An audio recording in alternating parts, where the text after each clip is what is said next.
Dans un mois et demi, le changement climatique sera au cœur de la COP21, la conférence des Nations Unies sur le climat qui se tiendra à Paris.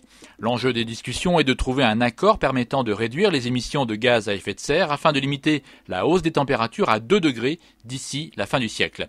Le changement climatique perturbe notamment le cycle de l'eau, comme le reconnaît le GIEC, le groupe d'experts intergouvernemental sur l'évolution du climat. Sarah Loudin, bonjour. Bonjour. Vous êtes chargée de mission plaidoyer au COP21 à la Fondation France Liberté. Alors la Fondation a souhaité mettre l'accent sur la problématique de l'eau à l'occasion de la COP21. Il y a donc nécessité de mettre l'eau au cœur des discussions de cette conférence. Oui, les négociations sur le climat d'une façon générale et la COP21 en particulier ne parlent pas de l'eau et se focalisent sur les gaz à effet de serre pour résoudre la crise climatique. Et ce, alors que l'eau est à la fois une ressource fortement impactée par le changement climatique et qui, lorsque son cycle est déréglé, l'affecte en retour. Du coup, la COP21 va braquer les projecteurs sur Paris et va parler d'environnement et de climat. Et ce sera l'occasion de mettre en lumière une variable cruciale du changement climatique qui est l'eau.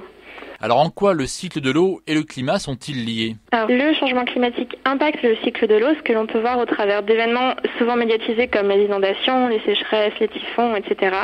Il impacte les ressources en eau et modifie par exemple les précipitations ou l'écoulement des cours d'eau. Mais les perturbations du cycle de l'eau affectent aussi gravement le climat à l'échelle locale.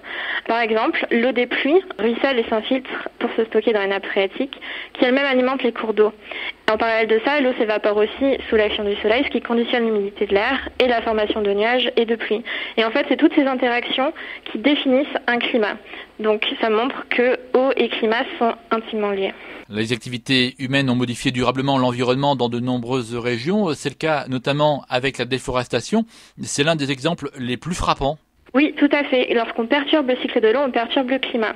Dans le cas de déforestation, couper une forêt sur une large région empêche l'eau de s'infiltrer normalement dans le sol, grâce aux racines des arbres. Et en plus de ça, l'eau ne transpire plus, ne s'évapore plus pour former des nuages et garder un certain taux d'humidité dans l'air et pour créer des précipitations. Et du coup, ça fait qu'il y a moins d'humidité dans l'air, moins de pluie, et les températures augmentent. C'est ce qui se passe actuellement au Mozambique, où la forêt primaire est fortement déforestée, et où les températures de toute la région sont en train d'augmenter.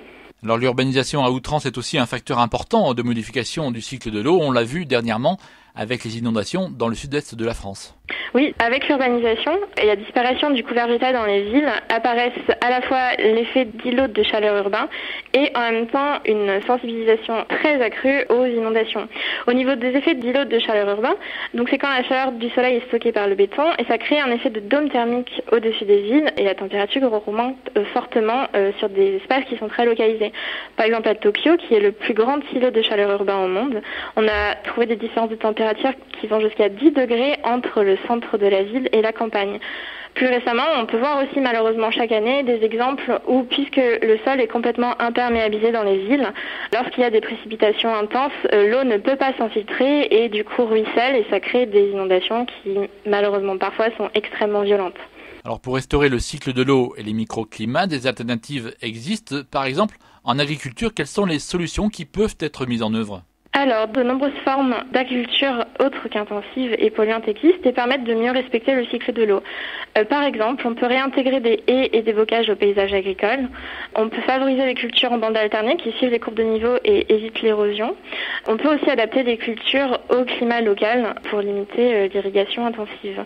Ces principes sont notamment repris dans l'agroécologie, l'agriculture biologique ou encore la permaculture. Les alternatives existent donc en agriculture, en milieu urbain et même pour les industries. Alors par exemple dans le cas de l'industrie, pour moins impacter le cycle de l'eau et moins contribuer au changement climatique, l'industrie peut évidemment se tourner vers les énergies renouvelables plutôt que fossiles, mais aussi au niveau d'une usine, réutiliser ses eaux usées pour les processus industriels de façon à moins pomper par exemple dans la nappe. En France, on a le cas de l'exemple de l'usine Pocheco dans le Nord-Pas-de-Calais qui est autosuffisante en eau puisqu'elle récupère les eaux de pluie et qui a installé un système d'isolation thermique sur son usine avec des toits végétalisés et des panneaux solaires qui lui permettent aussi d'être autonome en énergie. Alors ce sont des solutions de grande échelle, mais ce ne sont pas les seules à devoir être mises en œuvre. Des initiatives locales et individuelles peuvent également porter leurs fruits. Oui, chacun citoyen peut à son échelle impacter positivement le cycle de l'eau et restaurer le climat.